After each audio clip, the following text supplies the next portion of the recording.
All right, I'm all set. I've got my stuff ready to go downstairs, and I am headed to Iowa City to see my favorite musician, Dar Williams. So, let's hit the road. First off, let me apologize that establishing shot is kind of garbage.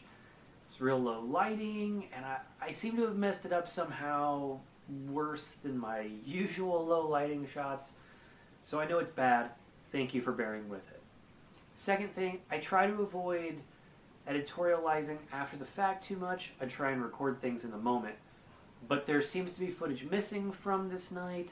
I don't know if it's a technical issue, a data management issue, or just user error, which probably is. So instead of my descriptions, you're just going to get some pieces from Dar Williams herself, which I hope you enjoy. It was a very positive experience for me. And then you can catch a little bit of my thoughts about it at the end of the vlog. So thank you. I appreciate your patience.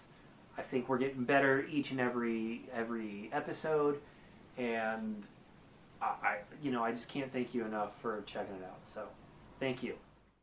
Under a low cloud, go out of the northwest into the Rocky Mountains, across the prairies to the Appalachian rises, and the Pennsylvania farms, into the traffic of the eastern cities, into my town, onto my street, up the stairs, into my house, grab the kids and out the back into the garden.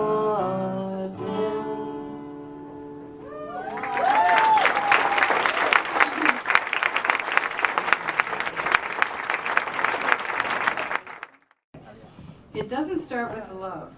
If you want to live in a great town, but you're not quite there yet, you don't just start to build that town with love, peace, civility, or morality. You start with a hill. You say to yourself, that hill off the side of the high school would be perfect for sledding. I know someone who could mow it with his riding mower. You call that guy and ask. He says, sure. On an early Saturday morning in late September when the streets are empty, he drives over on the main roads and mows the hill. You hand him a coffee and tell him your idea.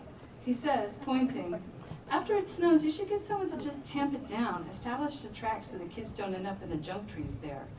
You imagine thorny branches, kids with broken legs and stitches, lawsuits, condemnation. Yes, tamping, tracks, good idea. I know a guy with a plow, this guy says. I'll get him to make a track when the first snow falls. The snow falls and the plow guy comes. He makes 4 parallel tracks and sends his niece over with a sled. You invite your kids and some of their friends to take a maiden run. All parties inform you that it's awesome. By afternoon, there are 20 kids. The parents talk while the children sled. A woman shyly approaches and says, I'm on the PTA, and I was wondering if I could sell hot chocolate for a suggested donation. We're trying to fund some enrichment programs. Anyone can do anything, you say. I have no claim on this. I just knew a couple of guys. Over the course of the winter, the PTA makes $800 on hot chocolate and coffee sales. When people see it's for the PTA, they round up their donations as generously as they can. It's not a wealthy town, but still. By the next year, the mowing guy knows a tree guy who's cleared away the junk trees to make more room for sledding. The PTA woman who sold the hot chocolate has been talking about what the school is up to, what it could use. People offer to teach after-school programs and make school visits. One woman can come in to sing. Would that be helpful? One woman has a python. Should she bring it? A librarian asks what the library can do. By the next year, the sledding hill is the place to go. People bake for the PTA table, and a local farm is the milk sponsor. The PTA has accumulated a fleet of volunteers who tutor at the school.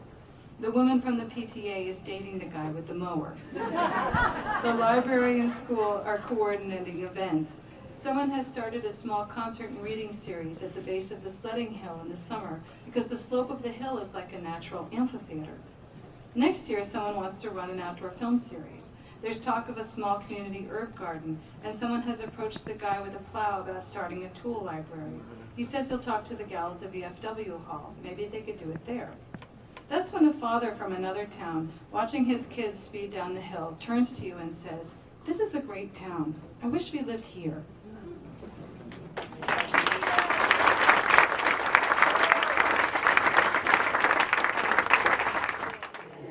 For tonight I went running through the screen doors of discretion, for I woke up from a nightmare that I could not stand to see. You were wandering out on the hills of Iowa, and you were not thinking of me.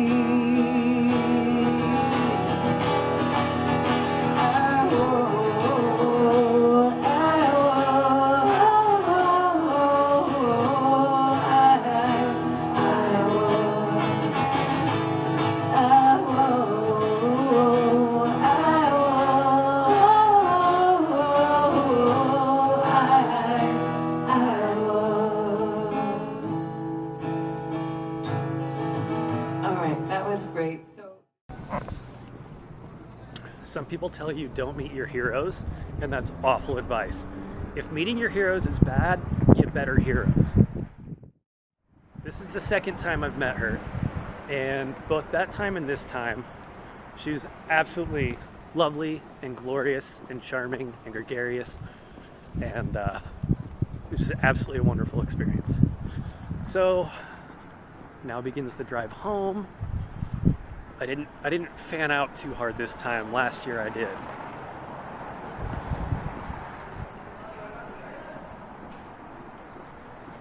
I gotta get gas though. All it could fit was a prayer. Sometimes the stakes are bogus. Sometimes the fast lane hits a fork. Sometimes. What a great night. I saw my favorite musician in a stellar small venue.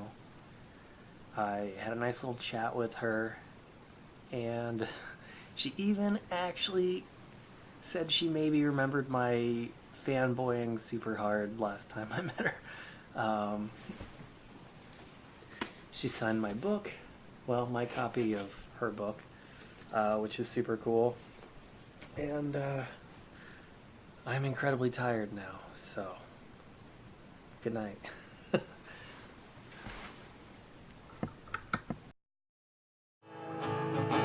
I